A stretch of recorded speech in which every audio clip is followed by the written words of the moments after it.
Welcome back to the Oxford 4000 Essential English Words podcast, episode 28. I'm your host, Emma. And I'm Frank, your partner in learning. It's great to be back in the studio, Emma. How has your week been? It's been wonderful, Frank. I finally finished a book I've been reading for ages. It feels like a real accomplishment. I know that feeling. Well, I'm ready to dive into some new words. So, what's on the menu for today? An interesting mix, as always. Today we'll be tackling beat, disease, found, publish, committee, beer, humane, warmth, bay, and ancient. Wow, that's quite a list. We're going from ancient history to having a beer with a committee. This should be fun. It certainly will be. Before we get into our word by word deep dive, a quick reminder to all our amazing listeners. If you enjoy our show, please take a moment to save, like, and subscribe. And don't forget to hit that notification bell and share this episode with your friends. It really helps us create more polished episodes for you. Your support means the world to us. Absolutely. Now let's get started. Our first word is beat. As a verb, its primary meaning is to defeat someone or something. Debai. So, if I win a game of tennis against you, which is highly unlikely, I could say I beat you? Exactly right. It also has another common meaning, which is to strike a person or a thing repeatedly and violently. Or it can refer to a regular rhythmic movement, like a heart beating. Got it. So I could say, our team worked hard to beat the competition. That uses the first meaning. Perfect. And for the other meaning, you might say, you can hear the beat of the drum from a mile away. It shows that rhythmic quality. What about this one? After running the marathon, his heart was beating fast. An excellent example of its use. You've got it. Let's move on to our next word disease. A disease is an illness or sickness which affects people, animals, or plants. 疾病. That's a word we've all heard a lot about recently. So something like the flu is a common disease, right? Precisely. It's often used to talk about serious conditions. For instance, scientists are working to find a cure for the rare disease. It seems straightforward. You could also say, a healthy diet and exercise can help prevent many types of heart disease. Yes, that's a great practical sentence. Well done. Now for our third word, found. This verb means to start an organization, company, or institution. 创立. Ah, this is a tricky one because it's also the past tense of find. So the pronunciation is the same, but the meaning is totally different. Exactly. Context is key here. You might hear the university was founded in the 19th century. It's about establishment. So if I wanted to start a book club, I could say, I'm going to found a new book club for science fiction fans? You absolutely could. Or, in a more formal context, the company was founded on the principle of providing excellent customer service. That clarifies it perfectly.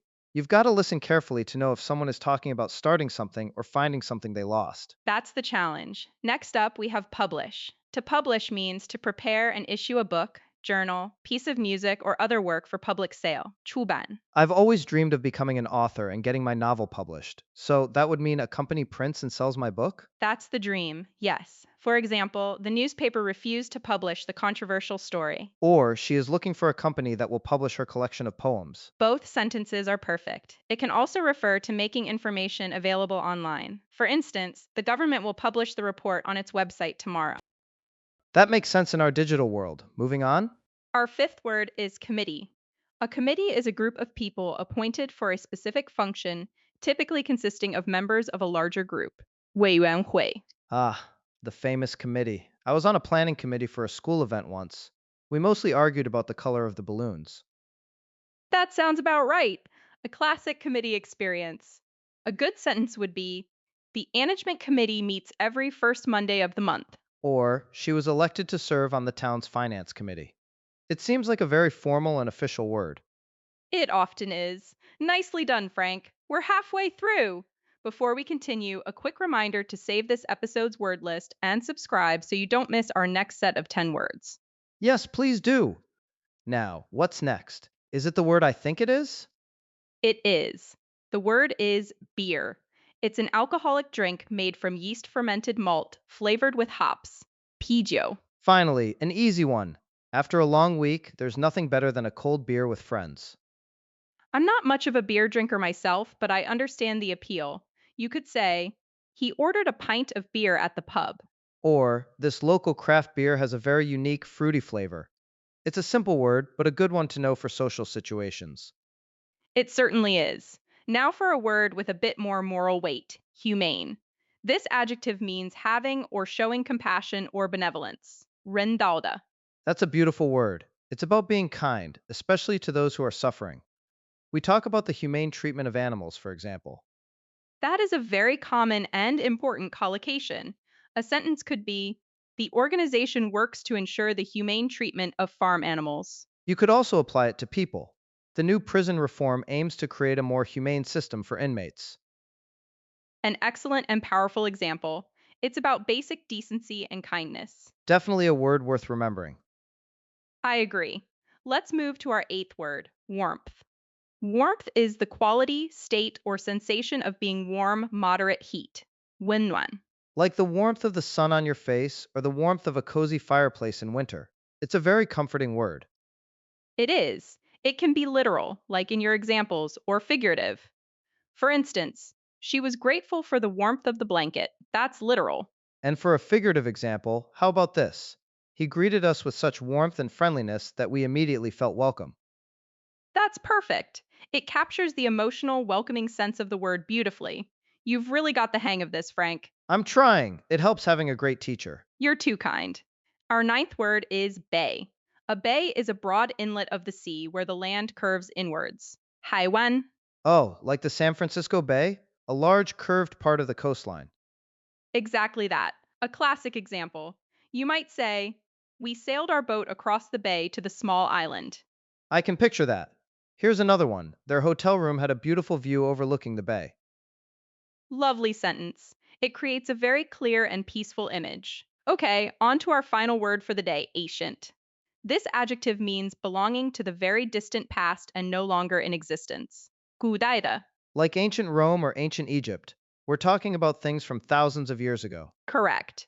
You could say, the museum has a fascinating collection of ancient artifacts. Or, we explored the ruins of an ancient civilization on our trip to Greece. It implies a great sense of history and age. It does indeed. And that's our last word. Fantastic work today, Frank. Thanks, Emma. That was a great set of words. Now, to see how these words connect in a real conversation, we've prepared a short scenario dialogue. Let's imagine we are two members of a special committee. Sounds official. Let's do it.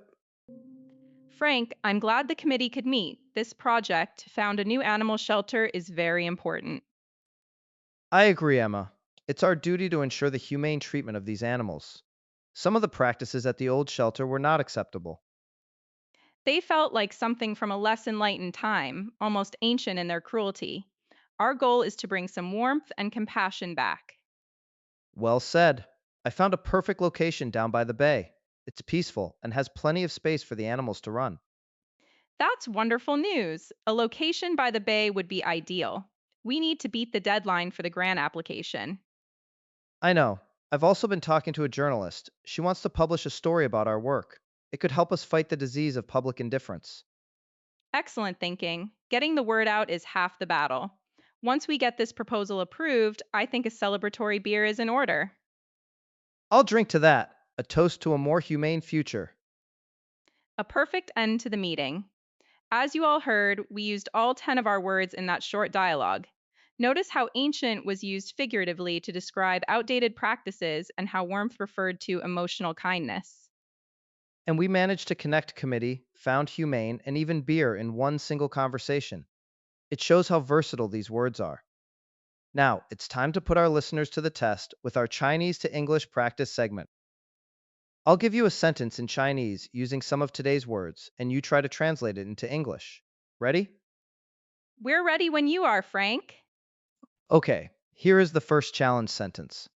那个古老的委员会决定出版一本关于如何战胜罕见疾病的书。I'll give you 5 seconds. 5, 4, 3, 2, 1. A great translation would be that ancient committee decided to publish a book about how to beat a rare disease. Frank, do you have another version? Sure, you could also say, the ancient committee made the decision to publish a book on overcoming a rare disease. Both are excellent. Let's try another one. This one is a bit more scenic. Bring it on. Here you go. 喝着啤酒，他感受到了海湾边篝火的温暖。Your 5 seconds start now. 5, 4, 3, 2, 1. All right, let's hear those translations. A very good one would be drinking a beer, he felt the warmth of the bonfire by the bay. I like that one. Another great option is he felt the warmth of the bonfire by the bay as he was drinking his beer. It shows the two actions happening together. Ready for the last one? This one combines our founding principles. Let's hear it. The final challenge is这个新组织是为确保对动物采取人道方法而创立的。5 seconds on the clock. Five, four, three, two, one. Hey, stop! That was a tricky one. A fantastic answer would be this new organization was founded to ensure a humane approach towards animals. Or, for a slightly different structure, the new organization was founded with the purpose of ensuring humane methods are used for animals. Great job, everyone. That was tough, but you all did brilliantly. You really did. Practice like this is so important. And that brings us to the end of another episode. But the learning doesn't stop here. In our next episode, we'll be exploring another 10 fascinating words: liberty, attractive, undermine, surplus, pass, strange, often, initial, add, and bad tempered. That's a list you won't want to miss. A big thank you to everyone for tuning in. Remember to like, subscribe, share, and hit the notification bell. It's the best way to support us. And it ensures you won't miss out on all the fun. It was great spending this time with you all. And with you, Emma. Same to you, Frank. Until next time, keep practicing, and goodbye. Farewell, everyone.